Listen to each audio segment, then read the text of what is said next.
Hello everybody, my name is Joshua and I'd like to welcome you back to another episode of Coffee, Cats, and King, where we will discuss books, both new and old. I will share with you pictures of my cats that will make you wish they were your cats, and I will drink enough coffee for me and everybody watching. So I'm drinking a fancy coffee today, something that Paige picked up. This is a gooey caramel fudge brownie. Not typically what I would drink, but not bad. Not bad at all. The shirt's a new one. It says Halloween is a state of mind. And I'm loving this shirt. I got this and a couple others from a site called Wicked Clothing. So you'll see those in the next couple of videos because I'm kind of excited to show them off to you. We have the cats around chaos, sleeping on what should have been a jacket but became his blankie. And there's Havoc. Say hi to everybody. Say hi, Goober. What are you doing? What are you doing, sweet boy?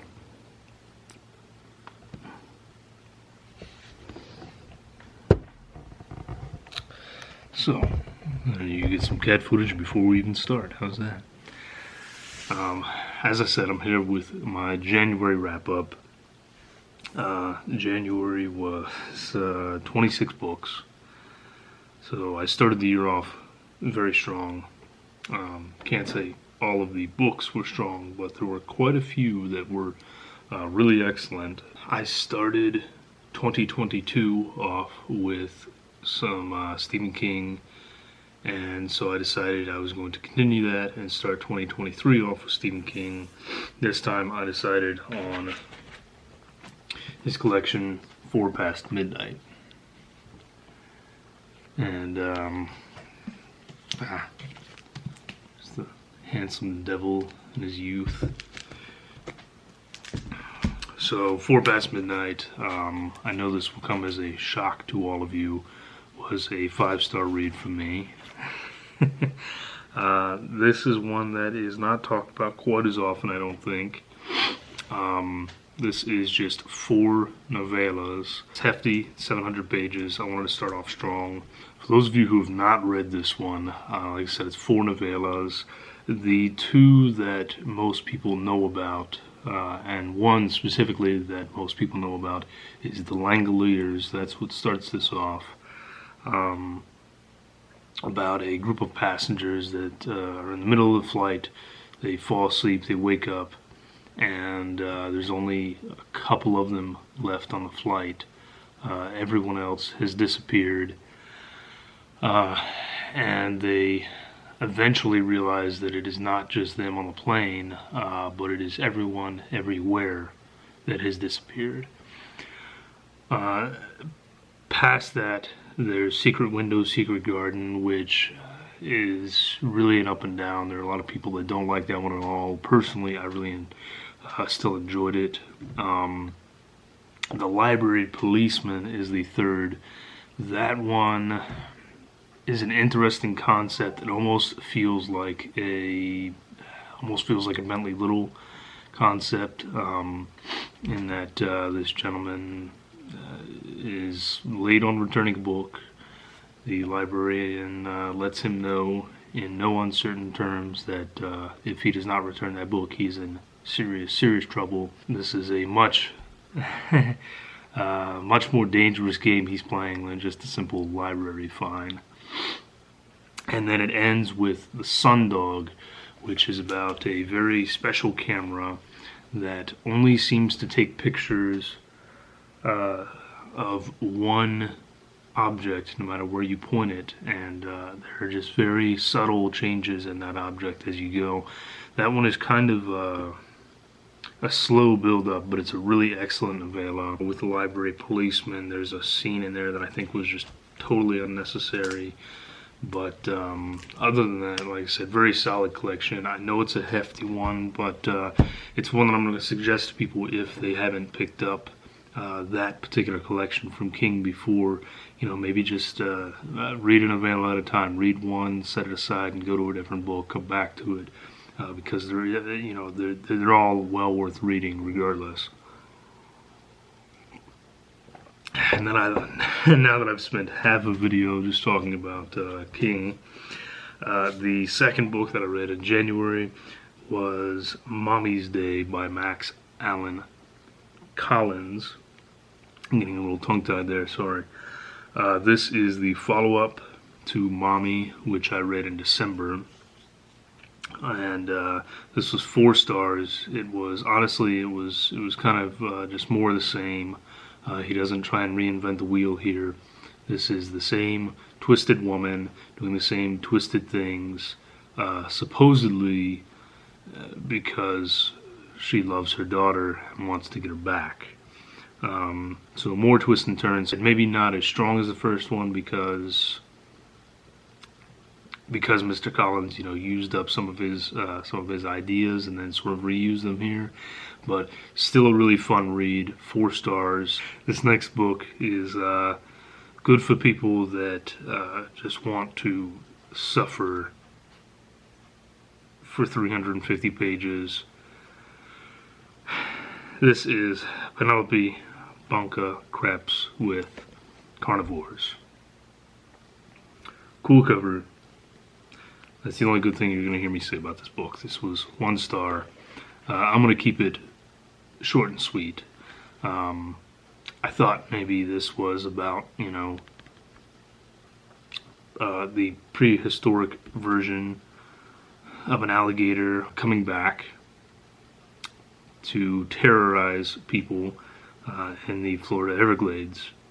Instead, this is about the return of a bunch of different dinosaurs and prehistoric creatures, in addition to a group of people de-evolving into our prehistoric ancestors, and then they just kind of stay that way. And this book is an absolute mess. It's awful. It's horribly written. Don't pick it up. It's 1 star. I'm getting rid of it. I'll either sell it or just give it to my local Goodwill or something. So if anyone is interested in this atrocity, then let me know and save your money and I'll send it to you. I'm going to give an unpopular opinion on this next one. And some people are going to give me a hard time about it. Mostly Austin from Monster Blood. This is a Goosebumps Series 2000 book, Revenge on Us. And he has informed me that most Goosebumps fans really don't like this book. And I can see why, for particular reasons.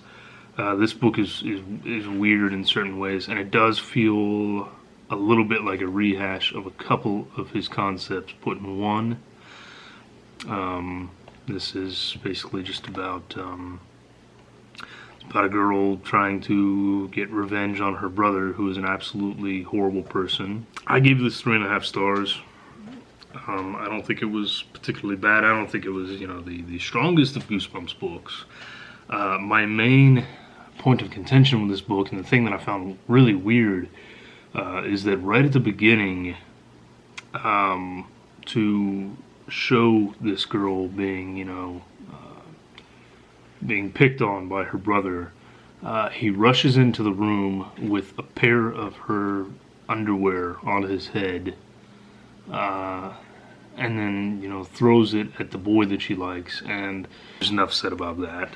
But separate from that, the rest of the book was enjoyable enough, with Stine's typical twists and turns throughout in regards to the ending and that. Like I said, I didn't think this was a particularly bad book, but then I have a couple of unpopular opinions when it comes to some of the Goosebumps books. So for me, though, this one was still worth picking up, although my copy is not in great shape at all. And that first scene, just ignore that one, act like it never happened, and you'll probably still enjoy that one if you're a Goosebumps fan. Now, after that, This was a really exciting book for me. This is one that Paige purchased for me during my book buying ban. This was actually a gift to me for birthday / Christmas. So this was Hiron Ennes with Leech. I love this cover. If it'll zoom in and kind of show off the detail there. Love this cover, very cool. And this was an awesome book. Very interesting, very original in my opinion. People have started being taken over by this parasite, and some of them are ending up dead. Others are just kind of acting crazy and unlike themselves.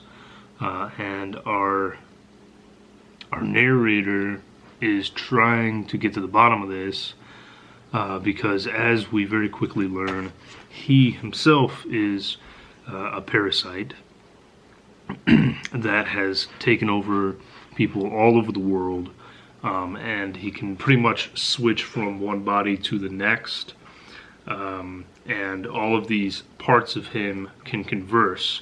So it can make things confusing at times if you're not, paying attention, because you're in the body of this doctor here, and then suddenly he's having a conversation with one of his other bodies, across the world. Just the idea itself was really, really cool, really interesting. That our main character, the one that is trying to solve this mystery and figure out how to get rid of, these parasitic infections, is himself a parasite.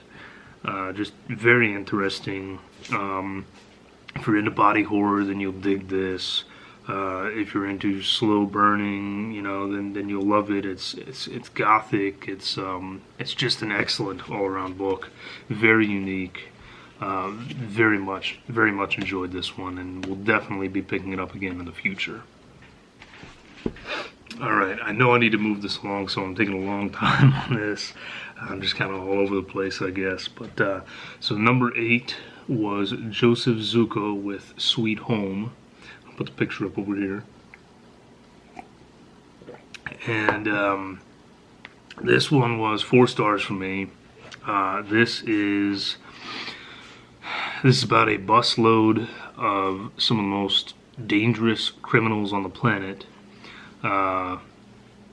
being transferred to another facility to finally be killed. They've been on death row for a long time, so most of them are old and decrepit in some way, past their prime, if you will, and they're finally being taken to be executed.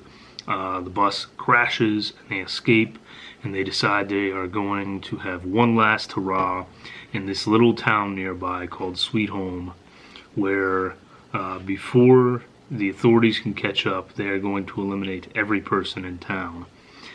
And this was again just a really, really fun book. It felt like I was reading J.A. Conrath. Some people also know him as Jack Kilbourne. He wrote the book Afraid, which shares some similarities with this book. But this is really cool again, where you're getting the point of view of the different killers, sticking with them, getting their backstory, just through the way that they interact with each other, and through their thoughts as they're going through this process of killing off this small town. Very cool. There were some hiccups, and I think that may just be where Mr. Zuko is, a newer author. He has to get through those points, and he's going to improve as he does. But overall, this was a very solid book. A lot of fun. First audiobook of the month was Strange Weather by Joe Hill. And much like what I started with his father here, this is a collection of novellas. Very lengthy, very interesting cover here as well. But this was a 5-star for me. I'm not going to spend a whole lot of time on it, but all of the stories were just very well written. Joe Hill has really really impressed as an author on his own, being able to kind of step out of his father's shadow and do what he does. He has some excellent stuff, and I see now that in the shorter form, he can also he's very adept at writing an excellent story. And there's one in there in particular that is going to make your blood boil, and it's meant to. Very much a product of our current times, and I was just so mad after finishing that story that at first I almost didn't even want to read the rest of the collection, and then I realized, how genius it was, because it's exactly that's exactly what he wanted, and it was a really hard story to get through, but very well worth the read. The next book that I picked up was a DNF. And it's worth noting that there are a ton of books that I started, read the first, 10, 20 pages, and decided I was going to get rid of. I didn't even include them. This one I got a little bit further into and just decided it wasn't working for me. This is Robert Asprin with Another Fine Myth. And like I said, I DNF'd this. As most of you know, stuff on the comedic side doesn't tend to work for me. I picked this up at Goodwill a while back, and so I figured I'd give it a read, because Robert Asprin is very well known for these books in particular. I just don't think they're for me. I don't think there's anything wrong with the book itself, and that's why I didn't, go on and read the rest of it, review it, because I knew it was going to be low for me. But I don't think that it's because it's poorly written at all. So again, this is another one. If one of you want this book, let me know and I'll send it to you. Otherwise, it's probably going to be donated somewhere nearby. So DNF on that one. Where am I at my list here? Next up is Darkness by John Saul, and this was 4.5 stars for me. This is another one that takes place in Florida. I will say that this one takes a while to get into. The very beginning is kind of off-putting, and I didn't care for it. But then once you get into the rest of the book, it flies by, despite being, I think, 400 pages. 400 pages. The rest of it flies by, and it really gets going. Really enjoyable for horror fans. Just kind of suffer through that first portion, if you will. But there's 4.5 stars overall. John Saul is one of those guys that, he's very off and on for me. Some of his stuff just falls completely flat. Others are, fun from start to finish. This is one of those, and very well recommended here. Not going to get into the story itself, though, because I want you to kind of enjoy it for yourselves. Next up is Will Elliot with the Pilo Traveling Show. This is the follow-up to his previous book, The Pilo Family Circus. This one did not work for me at all. The first one was very weird. Very, very weird. And it was meant to be. And eventually, I decided that it worked for me and I liked it. This one, that is not the case. This one was just, I couldn't get into it. It was 2 stars, and I'm not going to talk a lot about it. The first one is only going to work for a certain select few people. The second one, though, really just, I don't know. I didn't care for it. Next up, this book has been on my list for a long time, and I was looking forward to it, so it's kind of disappointing. This is William C. Dietz with Legion of the Damned. And this is where we take the terminally ill, we take condemned criminals, and we take victims of violence that cannot be saved otherwise. They are allowed the option of being put into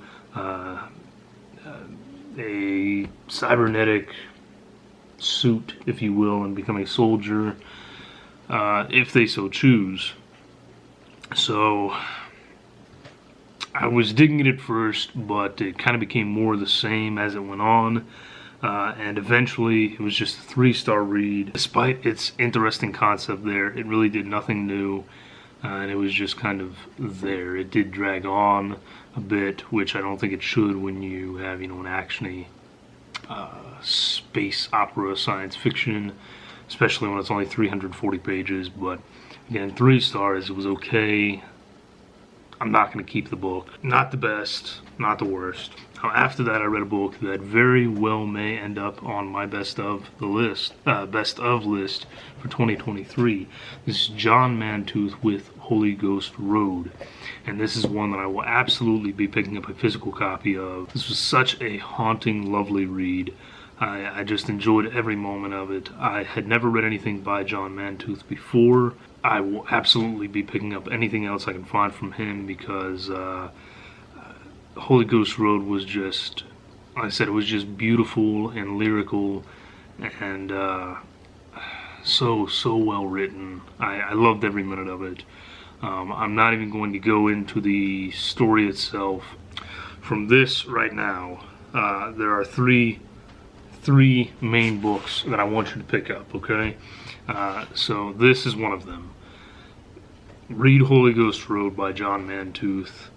Read Leech by Hiron Ennes. And there's one more at the very end that I'll say pick up. Those are the 3 recommendations from this. Read those if you read nothing else. Now, sorry about the train in the background, guys.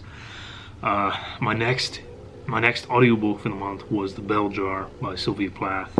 I've talked about this in previous videos, in a few different videos. This is 5 stars for me. Again, it's not going to be for everybody. This is more a personal experience if you are a fan of Sylvia Plath. If you know her story, then this one will affect you more than it would have otherwise. This is another one where if the targeted audience is you, then you know it. After that, I read Charles Grant's X-Files, Goblins. I'm a huge X-Files fan, love X-Files, cannot get enough X-Files. That's Havoc jumping onto the refrigerator. And this was a great one. I feel that Charles Grant hit the nail on the head in regards to his characterization of Scully and Mulder, and I was really worried about that. But he hit it on the head here. It sounds like them. I can see Gillian Anderson and David Duchovny saying these things and having these conversations, and it was just a blast. It felt like a true continuation of one of these episodes. So I loved every moment of this. This was 5 stars, absolutely. If you're an X-Files fan, pick up this book. I have another book or 2 from other authors. I think Kevin Anderson does the other ones. So I plan to pick those up too and see how they do. But this is an excellent one. If you're a fan of X-Files, pick it up, read it. Goblins by Charles Grant. 5 stars. Awesome stuff. Not awesome stuff, this next one. This is Edmund Plante with Alone in the House. This is about a girl that has a party. There's a guy that shows up that they don't know, and then when everyone leaves, she starts seeing him and hearing him, and he basically won't leave the house. And she won't tell the police because she's afraid that she'll get in trouble with her parents for having the party. So instead, she just leaves and stays at her friend's house and lets this stranger take over her home and keep her out of it while her parents are gone. And it's very poorly written. It's 2 stars. There were a couple of fun scenes. That's why it's 2 stars. Don't pick it up. It's another one that's being unhauled by me. Next up was a really original and interesting book, and another one that a lot of people really like and a lot of people really don't like. This is Ian McEwan with Machines Like Me. I knew as soon as I heard about this book that I wanted to pick it up. It's sort of an alternate reality, if you will. So we're in 1980s London.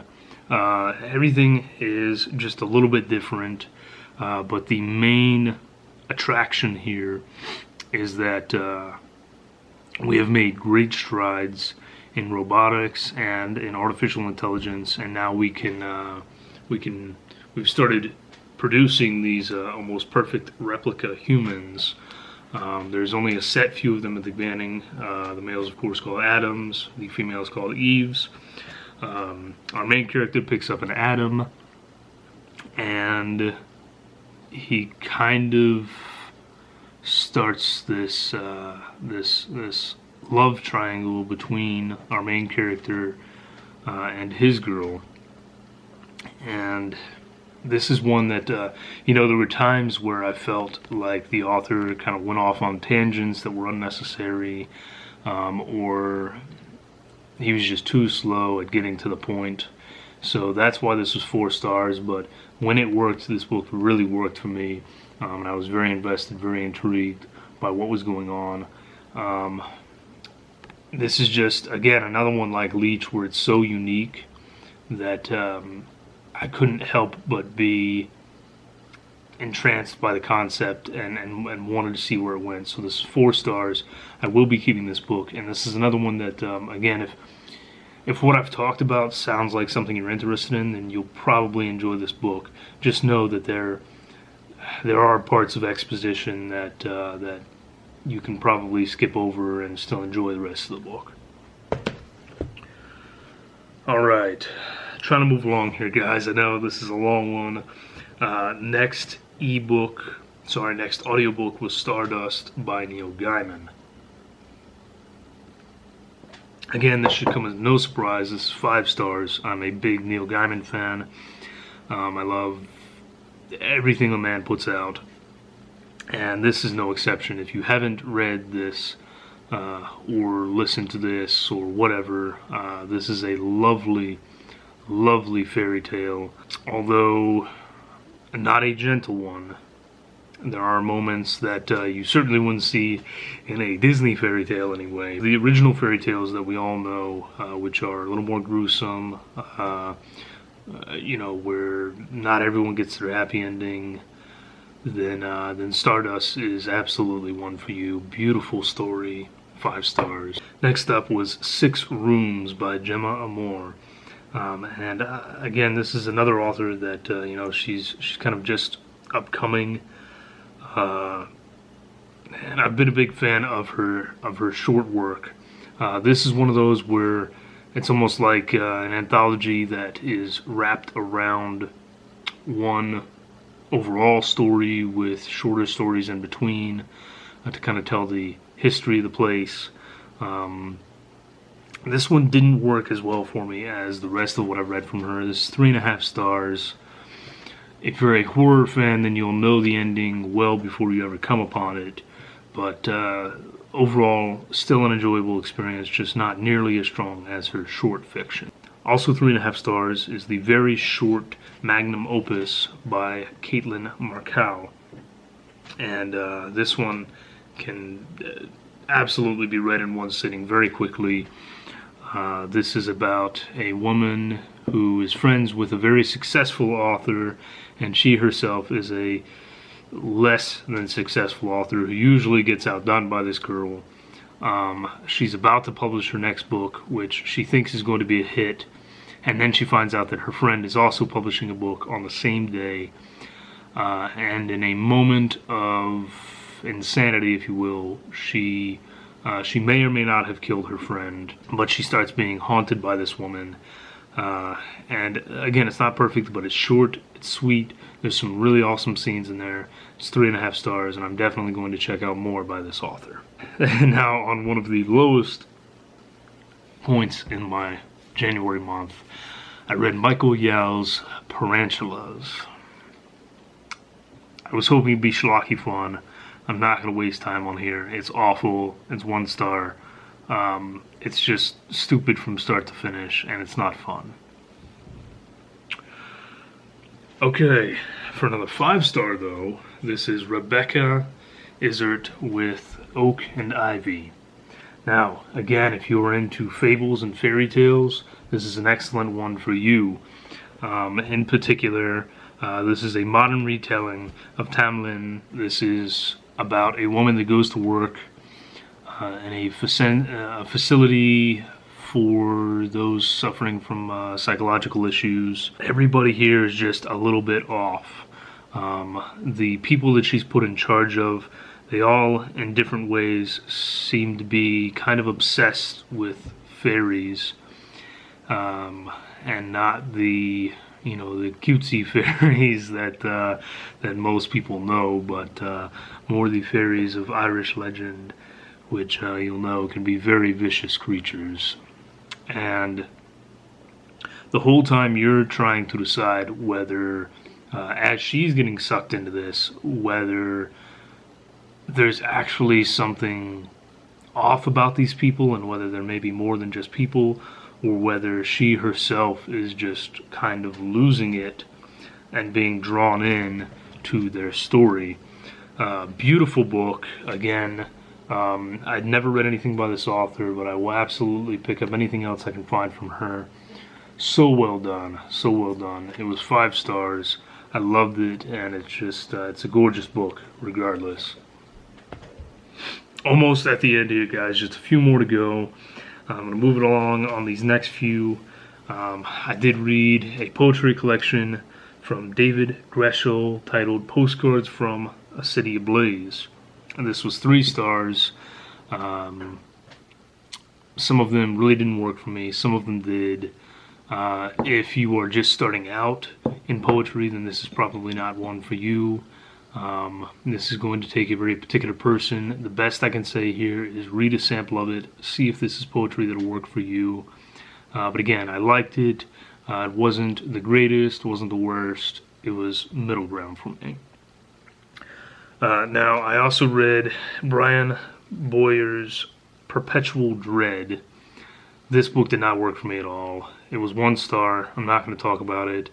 I do know that Pax really dug this one, and so I think we just, we went totally separate ways on our reading taste here.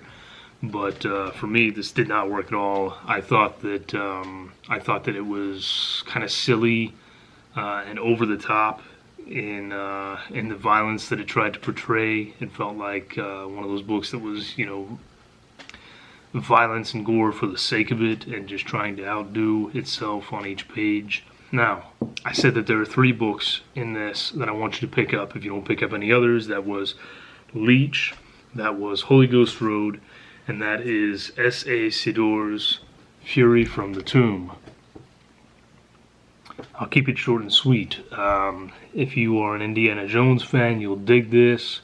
If you're a fan of mummies, you'll dig this. If you're a fan of unique horror, then you'll dig this. There are Lovecraftian themes. It is written closer to the style of, say, Edgar Allan Poe, but with some nods to the more modern style as well. I loved this book so much. It was a blast. It is like 450 pages. You do have to invest yourself in it. But excellent book, and I enjoyed it so much that Paige got the second one for me since I couldn't buy books, and I'll be getting to that one hopefully here very soon. But love this book. Pick it up, read it, enjoy it. You're really gonna dig it, guys. And then to end off the month, finally, this was Hunter Shea with The Montauk Monster. And I started reading this and realized that it was a reread for me from probably 7 or 8 years ago. Hunter Shea kind of has the market cornered in regards to writing books about cryptid creatures. So in this case it was Montauk Monster. It's 4 stars. Not a perfect book, but a lot of fun. Again, if you're into this kind of book, then you'll like it. If you're into monster horror, then you'll dig this. So 4 stars. I still haven't picked anything else up by Hunter Shea. I really need to, because all of his books sound good to me. They all sound intriguing. I just haven't done it. So there you go. This is a really long video, guys, and I apologize. Hopefully I can speed it up a little on the next one. But that's it. I'm going to end off here. Thank you all for joining me. Stay safe. Drink great coffee. Cheers.